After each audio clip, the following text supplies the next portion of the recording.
Hello lovely book dragons and welcome to my first ever review on this channel.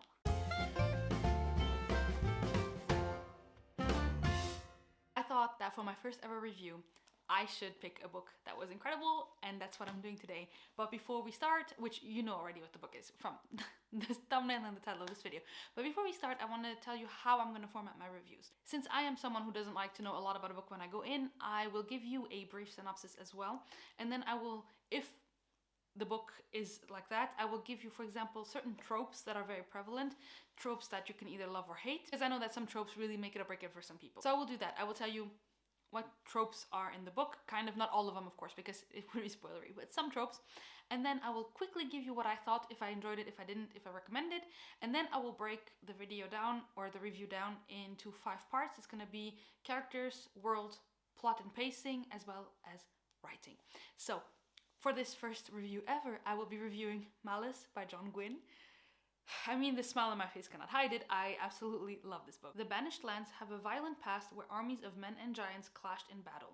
An uneasy peace reigns, but now giants stir once more.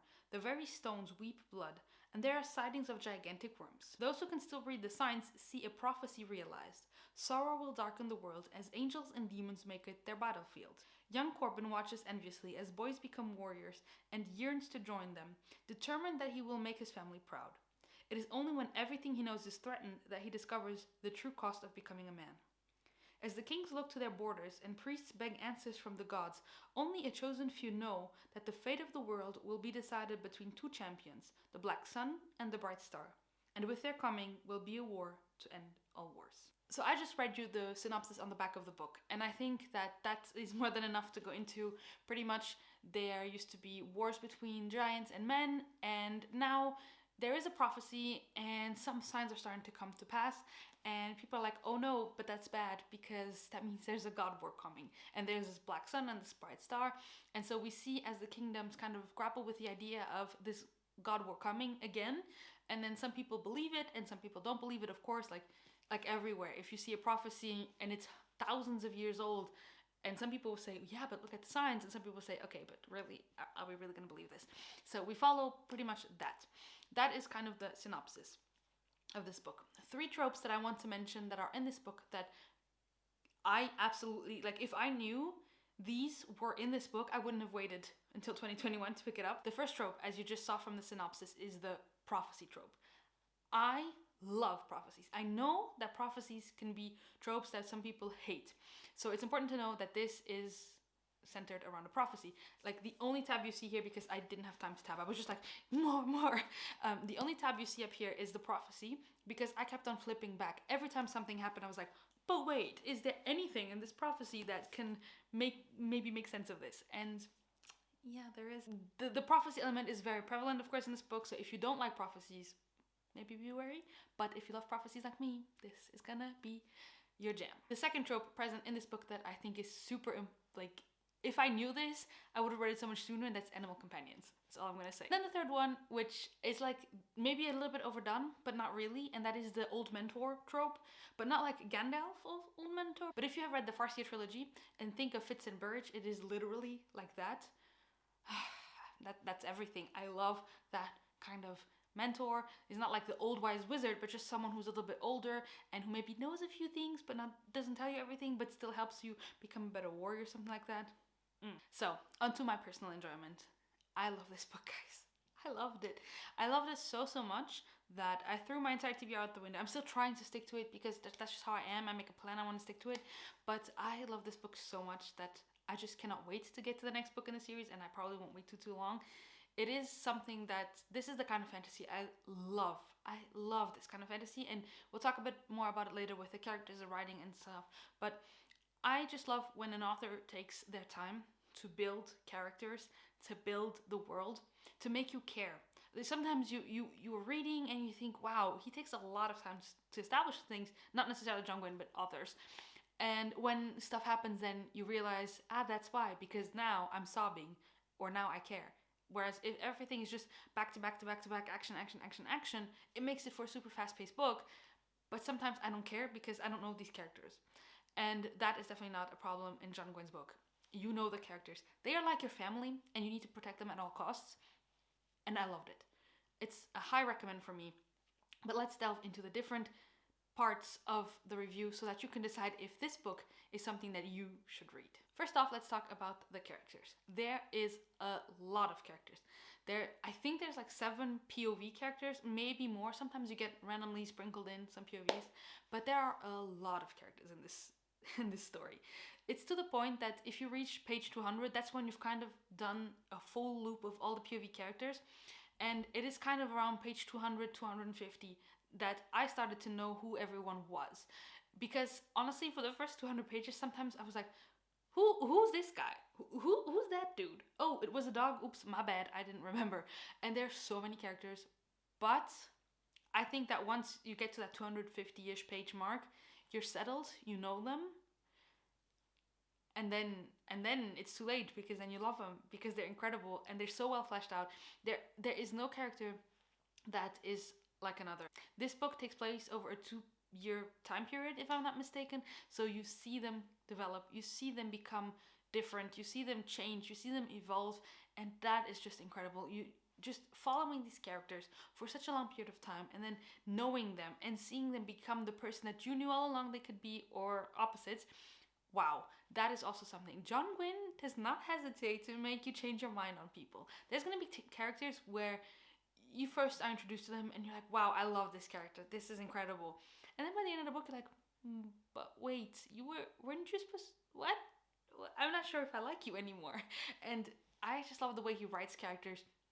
It is not like, he doesn't bog you down with character descriptions, but it's just that you know all these characters, and at the end of the book you really care about everyone. You know their backstory. They really feel real. So you should read this book if you like characters that are super well fleshed out, that feel like real people, that you can care about, characters that you can follow just doing their daily life, and still with action of course, but that you could just follow them for a while without anything happening big in the plot. Then you should definitely pick up this book. World building. The world is really interesting because you follow different kingdoms. It's not a huge world as far as we know so far, but it is a pretty big world with different kingdoms, and this is perfect if you love politics. It's not super political, whereas you only are talking about strategies and the king from there and the king from there and the past or something. No, it's not like that, but there is a lot of politicking because you have the kingdoms that don't believe in the God Word, that don't believe that things are happening, and you have those that do, and then you have alliances happening and alliances being broken and stuff like that. The world is really interesting, and it's also super interesting because they're giants, like you heard from the synopsis, and they're coming back, and they are the ones with the magic. So there is magic, but it's not super prevalent. It's not like our main characters are swinging lightning bolts left and right, but the giants have the magic, and so you see it used sporadically, but I think it's going to come more into play later, I hope, because this is not the fantasy if you love magic systems. Then it's maybe not for you, because it's there. You also have the animal companion aspect of things, but it's not super the main focus of the story. What's more about the world building is that the world feels lived in. There is ancient history. It doesn't feel like a world that conveniences our main characters. There are rules and regulations, there's things that has happened, things have been developed, but John Gwynne doesn't, I feel like he does it perfectly. He doesn't just drop you in a world and then says, okay, see ya, reader, you figure things out. But he also doesn't hold your hand, because I don't like either of those things. I like a middle ground, and that's what I had with John Gwynne. He drops you into the world. He gives you explanations, but he doesn't hold your hand with them. It's not like, oh, remember, this is what, no, it's just like so well done that you feel like you discover the world as you go, with each character that's set in a different part of the world. And just like that, it makes sense. It's very well developed.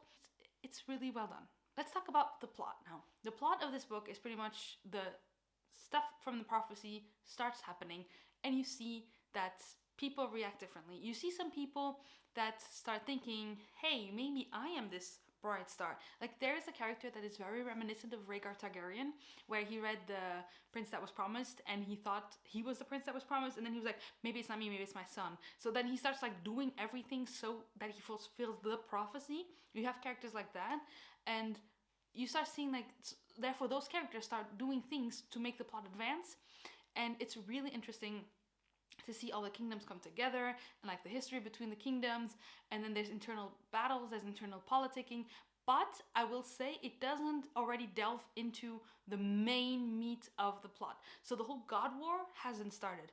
At the end of book 1, you don't know officially who the Black Sun and the Bright Star is. You have your theories, which you will switch on like 5 times while you're reading, because that's John Gwyn. Like, you're sure that this is the person, then maybe not. So you don't, the main plot is not yet developed. What I think he did in this book was incredible, was that he started fleshing out the politics, he started fleshing out the world, he started fleshing out the characters, so that when we get to this huge God War, you care and you know what's going on. And that, in my book, is a great way of doing it, because you have an interesting plot for book 1 that's like on a small scale to then break it up on a big scale. And I love that kind of stuff. Now let's talk a little bit about the pacing of the book. I think the pacing of the book is what a lot of people have problems with, due to the fact there's so many characters. So you spend a lot of time going back and forth between the characters, but because there's so many POV characters, you really don't quickly advance through the plot of each of the characters, because, like I said, the first 200 pages were getting to know each individual POV character. And so you see some of those characters come again, and some plots go quicker than others because they're also more important to the main story than others. But a lot of people say, oh, the first 200 or 300 pages is so hard to get to. I didn't feel that personally. I was addicted from page 1. I loved it. I was always wanting to read more. But I could see how the first 200 pages could be a little bit slower, but then it is so worth it, because once it picks up, it picks up. Like, the last 200 pages are impossible to put down. I really recommend that if you read this book, you leave, when you have 150 to 200 pages left, you read that in one go, because you're gonna want to. You're really gonna want to, because it's balls to the wall all the time. And I loved it. I think the pacing is done really well, like I said, because I like slow burn books where it takes a while to get there, and then when it comes, oh man. Oh man. And finally, the writing. If you're someone who reads for the writing and you love purple prose and lyrical prose, that's not what you're getting here. John Gwyn's writing really reminds me of Brandon Sanderson's writing, where it's very straightforward, it's very simple, and it's very efficient. I love that kind of writing style. To me, John Gwyn is in between Joe Abercrombie and Sanderson with his writing. He falls somewhere in the middle between those two. Because I love Brandon Sanderson because it's very straightforward, very simple. Some people even say that he doesn't have a writing style. And then Abercrombie has a very nice writing style, but it's not too lyrical or too purpley. And it works like... And John Gwyn is right there in the middle of those two. And I loved it. I love the way he writes. He will not spend a lot of time describing things. It's Alan from Library of Alexandria who said, you don't know what these characters look like, and then just know that they all have a beard and have dark hair, and that's pretty much it, because he doesn't spend a lot of time describing things. And if you don't like descriptions of every clothes, of every piece of bread, you'll be happy. But if you would like that, if you want a lot of description of everything, then maybe this isn't the book for you. So, should you read Malice by John Gwyn? If you ask me, I say yes, of course. It is one of my favorite books. It is going to be one of my favorite series. John Gwyn is going to make it onto my favorite authors, because I hear that this is the weakest book in the whole quartet. So if this is the weakest book and I loved it so much, I'm in for a treat and I'm so excited. So should you read this? Yes, of course. I've shoved this down everyone's throat this past 2 weeks, but if you are uncertain, if you love characters, if you love a prophecy, if you love a writing style that is somewhere in between Joe Abercrombie and Brandon Sanderson, if you love that kind of stuff, if you don't mind a book that takes its time setting things up to then hit you with everything it has, then this is for you. If you love action-packed book that's always going, like more like Rage of Dragons style, this is maybe not for you. If you only like that, because I also love Rage of Dragons. I also love this. If you don't like following a huge cast of characters, if that sounds too intimidating, then stay away from this, because that's what you get. You get a ton of characters. But yeah, I definitely recommend this to everyone who is interested in the fantasy genre, who just loves fantasy books, because this is incredible and I loved it so much. There you go, guys. That is my should you read for Malice by John Gwyn. Let me know in the comments down below if you have read Malice and what you thought. And if you haven't read it and have watched this review, let me know if you are interested in picking it up. Thank you guys so much for watching. I will see you very soon with another video. Bye!